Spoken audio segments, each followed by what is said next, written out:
So I am Risa Chapnick. I used to work at Warner Brothers. I now am working on 8-Bit Christmas for them, and I'm so happy to be here with you guys. And I wanted to introduce Mr. Neil Patrick Harris Hi, hi, hi. and Winslow Fegley.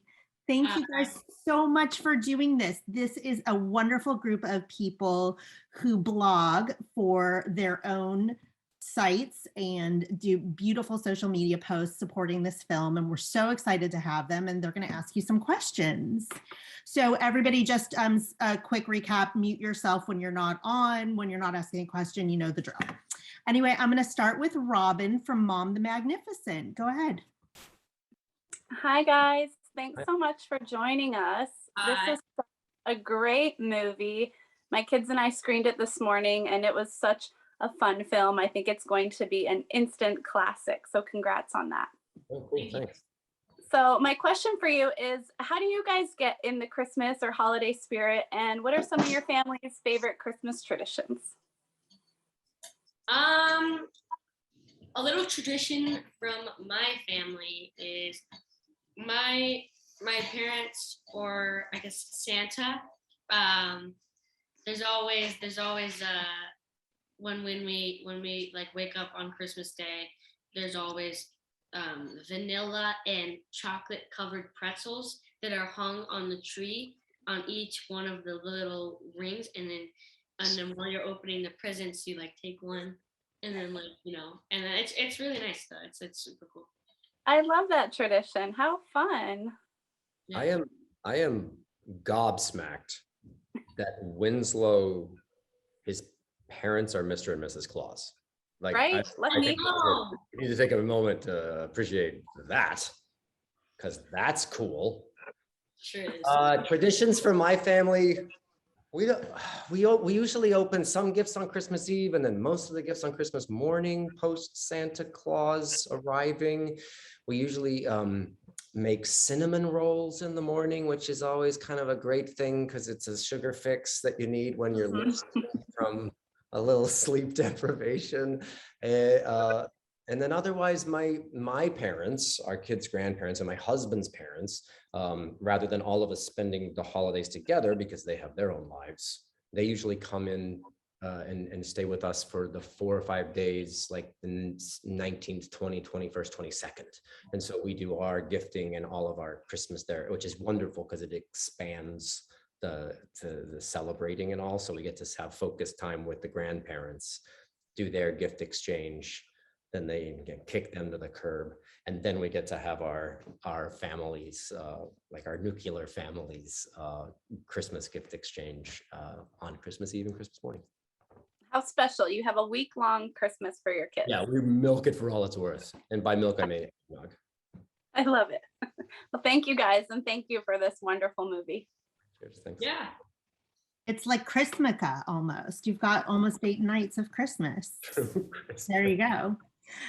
Amy Fulcher from As the Bunny Hops, you're up.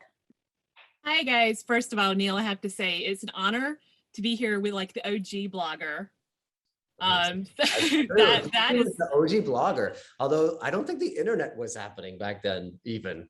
So he was just blogging independently. But so honored to talk to you, but Winslow, I've got a question. I loved watching the movie, getting all nostalgic for the late 80s. What was it like for you getting to experience that period of time since you weren't around for it the first time? It was great. I liked it. It was a lot of fun. It was a lot of fun getting to see what that all was like, and just see, I don't know, how it all was and how it all works out. Desperate to grow a mullet. Well, yeah, I guess that was kind of a mullet. Yeah, I did have a little bit of a mullet. I really had to grow a mullet on Timmy Failure, which is another movie I had done, and I had a really long mullet for that one. He pegs his pants now. What? Exactly. But yeah, so it was a lot of fun just getting to see like how the whole thing works. And I mean, I knew about the NES, I knew about all that stuff. I mean, I don't really know how like really important that was. But you know, it was really cool learning about all of that and just getting to immerse myself into the role. That's awesome. Thank you so much. Yeah. Thank you. Mike Lee, your turn. Hi. This is for Neil, actually. I was just wondering how much of yourself you saw in your character, and does he display the same kind of storytelling styles as you do? Great question, and absolutely 100%. It was weird reading the script because it sounded exactly like the way I actually talked to my daughter. I always thought that I should talk to my children like they're people and not like baby people. That was a weird thing for me. I just haven't, when I grew up, I didn't like when people talked to me like I was just didn't understand how sentences worked. And so I never did that. And now that they're 11, chaos. They know too much. It's exhausting. But I recognized that in the script, older Jake Winslow's talking to his daughter in very normal terms, like a regular person. And I loved that. And his sense of humor is very similar to my vocal cadence. So it was super easy to hop into that. Thank you. Welcome. I love that. Monica Young. Good morning. Thank you for being here with us. My question is for Neil. The message of the movie is kind of the holidays or Christmas is more about being present than getting presents. If you could get anything for the holidays, what would you get? What would you ask for? Given the setup for your question, that's a funny question. Since the movie's about being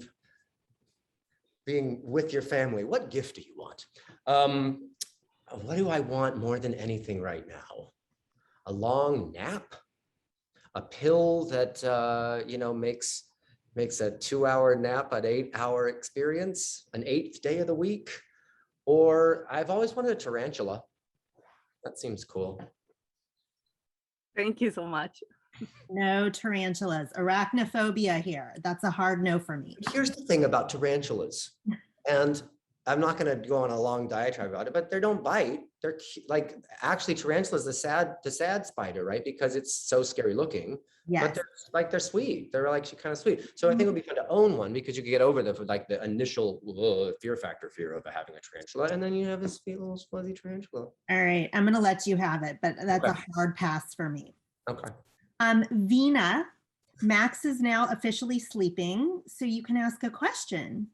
Ask a dirty question because he's out. Oh wait, Winslow's here. Never mind.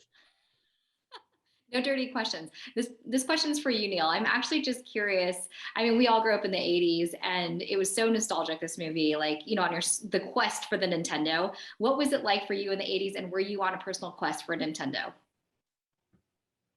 Yeah, we were an in-television family. There was sort of the Atari versus in-television. And so we were team in-television, which was very hilariously strange because the controller, if you don't know, the Intellivision was like this long, and you had film strippy kind of things that you had to pull out and put in a new film strip for the football game that you would play on the same button pads. So I guess, but once the tech started in earnest, I, like everyone, wanted the new one. I wanted the new Wii. I wanted the new Xbox. I wanted like the new thing that was bright and shiny and technological. And truth be told, I would play each of those game systems like 6 times because they take a long time. Playing one of these games is no joke. You can't just play. Like, my favorite games now are, I guess because I'm an old man, are the ones that you can finish, you know, like The Room or something where you can play it and then be done with it. These open world games are amazing to watch, but I can't go down that rabbit hole. I feel you. I'm a Pac-Man girl. So I mean, like, people purposefully buy games based off of game time, which is like basically the average. It's the average that it takes to finish the game. So if it means people buy it for longer, meaning like if it says if there's like that means that, out of one game you could get 50 hours of game time. That's why they buy it, because they buy it because it gives you 50 hours. That's exhausting. Like, why play Roblox? I have a problem with this. But wait, Winslow. I do not play Roblox. Here's my other question. My kids watch other people playing the games. What's that about? Well, that's just like, we have 3 hours. I don't know. It's cool to watch somebody playing your favorite game. I get it. You don't get it, but like, I don't know how to explain it to you. And then I don't know. I know. I put you on the spot. Sorry. Tobin, why don't you ask a better question than I did? Oh man, what a lead up. Hey guys, I'm gonna ask this of both of you. I want Winslow to go first though, because we're parent bloggers. We will be asked this by our followers all the time during the holiday season. How old must my kid be before they get the cell phone that you wouldn't give your daughter in the movie? So how old for a cell phone, Winslow? Well, I got a cell phone when I was 10. Okay. And so I've had it for 2 years. But I use it to contact my parents. I use it to contact my friends when I need to talk to them. I use it to watch videos sometimes. And then, yeah, that's basically all I use it for. I mean, it's like. That's basically all you use it for. That's basically all I use it for. I mean, well, yeah. I mean, and I use it for like GPS and stuff, but yeah, I think it's a good thing because like, well, even so if you really. You can't even answer that question. You can't answer, I think it's a good thing because. Well, I said because, well, even if you have really a problem with it, you can set parental controls on your thing, which is like, whatever. Not gonna get into that. That's a controversial topic. But like, yes. I mean, I use it to contact my friends because like while I'm away doing something like this, I want to talk to them. So I talk to them, and then like, if you think about it, there's only, if I can't see them in person because I'm here, then I play video games with them because it's like one of my only ways to socialize with them. So there you go. Tobin, I will answer in my own way, and I will speak for Winslow, even though he didn't ask me to. Winslow, unique to most kids, I think. He's on set a lot. He has an actual parent that's nearby, like family away. He's not with his family in his town all the time, right? So right now he's in Atlanta filming a movie. The rest of his family. So I can kind of give him a bye for the cell phone at a younger age. The correct answer is 35 years old.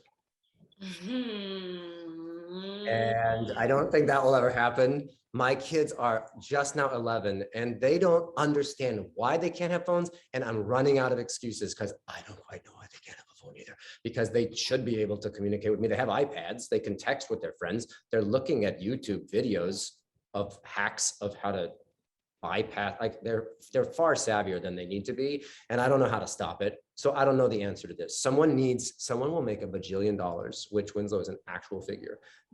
If they can make a cell phone in 2022-3 that is for kids.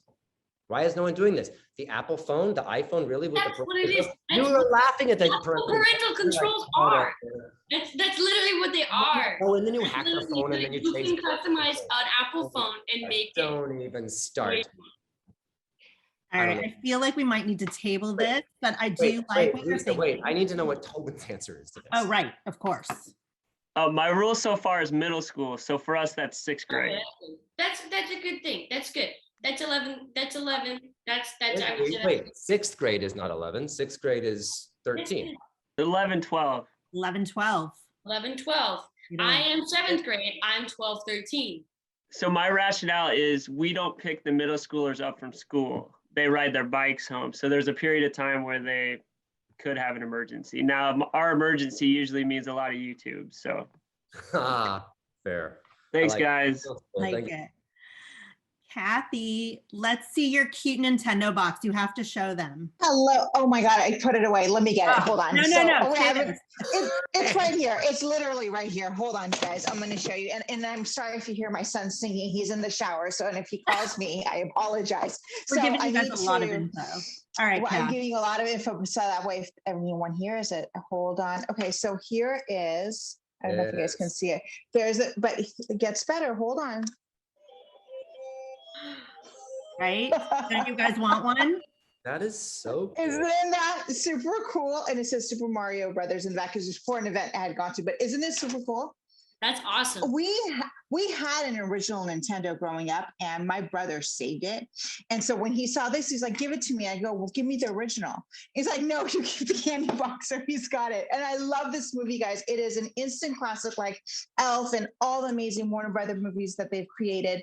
My question was, when you guys received the script, what drew you to the script to say, "This is what I want to do"? I got the script and I was kind of, I don't know, I was initially reticent because I thought it was going to be basic and kind of formulaic, right? So I started reading it, and as I continued to read it, I got a very strong Christmas story vibe to it, and I laughed at the sense of humor level. I'm a big sense of humor for kids advocate.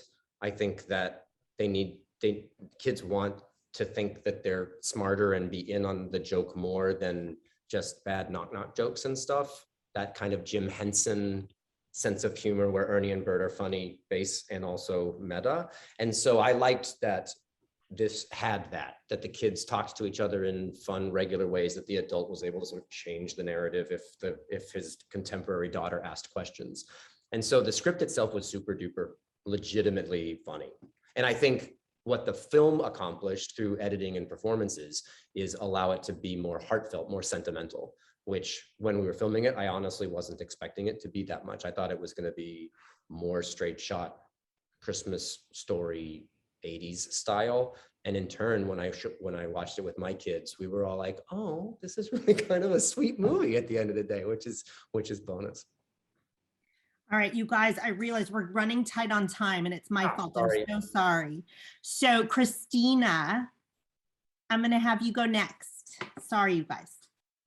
Okay, I'll make it quick. Is there a favorite scene in the movie or a favorite memory while you were filming? Winslow, you take this. No, you go first. Well, I only filmed for 3 days on the movie, so you have a lot more fun. You have a lot less to choose from. You can go first. Favorite scene in the movie. I loved the kid that talked about eating erasers and stuff with the glasses. Yes. He was really funny. I don't know if that. His real name is Jacob Laval. He's a great actor. All his stuff made me laugh. The throwing up scene made me laugh. It was too much. And the King of the Mountain scene made me laugh. Like all of those like slow-mo. I thought those were funny. Those were all awesome. I loved that for sure. And I love all the roller skating stuff. Was super fun to shoot. Because that was all like, we just got to like roller skate for like hours. That was really fun. All of the for sure, all of the snow mountain stuff, I love shooting that. There was like a 30-foot snow mountain that was real, and they just tumbled us down it, and it was so fun. I mean, it was really cold because it was all real snow, and I was wearing jeans and probably 2 other layers under that, and it soaked all the way through. My butt was freezing. I was so cold, but it was worth it. It was fun. It was fun. Thank you, guys. Okay, we have one really fast question from Ashley, and then we have to wrap it. Everyone should ask a question. Can't we push the other ones? This is so much fun. Right? Isn't this fun? I know. Ash, go ahead. Hi, guys. Thank you so much for taking the time. We loved the movie. I mean, I grew up in the 80s, so I had the Cabbage Patch doll and the Nintendo system, so I was super cool. But this question is for both of you. If you had to, what's your ideal action plan for getting that I don't know, the hottest gaming system out there now. So Winslow, you had like a whole plan in the movie. So what would you do now? Oh my. Okay. So I would get on my iPad, Amazon.com, order, boom, done. No, but see, it sells out and like the bots and stuff get it. So that's not going to work. That's too Unavailable. easy. Okay, so then I would go, okay. So what if, so if my parents, so say my parents, let's make this even harder. My parents don't want me to have this. So what I would have to do is, I'd have to use, Can I answer this question for you, Winslow? I can help you. sure, fine. Let's hack this. Let's hack this answer in a good way. You're starring in a film, and that is going to allow you a little bit of access via Warner Brothers people. Everyone on this Zoom screen right now is like nice to Risa, right? Because we're getting to do this. You just need to keep telling the Warner Brothers people that you want a thing. And you just keep like, wow, if I could only have that one thing that I can't seem to get. They know people. They know people. That's what I think you should do. You should just keep like Everybody looking up knows the someone. chain, looking up the chain, and then finally getting someone to do the thing. I'm working with Sony right now. I might have to have Yes. them me up Is with the PS5, is that the new thing? What's Yeah. the thing? That's it. What is the thing, Ashley? Is that the thing that everyone wants right now? I mean, a lot of people are after the PS5. We haven't found one yet. So I was trying to take some notes, but you know, Amazon's not going to work for me. Talk to Winslow's parents. They'll bring one down the chimney for Oh, you. and Megan, I'm really jealous of your Nanoleaf panels. She's amazing. Megan, say yes. Did you get a question? You didn't. I'm so sorry. I didn't. Oh, you guys, we're running so tight on time. I'm so sorry I have to wrap. Megan, I'll catch you on the next one. You'll be up first. I'm so sorry about that. Too. I know. It was good to see you again, Winslow. Yeah. And before everybody leaves, you do have your next link in your email. So please go right ahead and leave this room. Thank you so much. Heather, Thanks, I'll guys. get Thank you. Bye, you Bye. guys. Thank you Thank so much. you.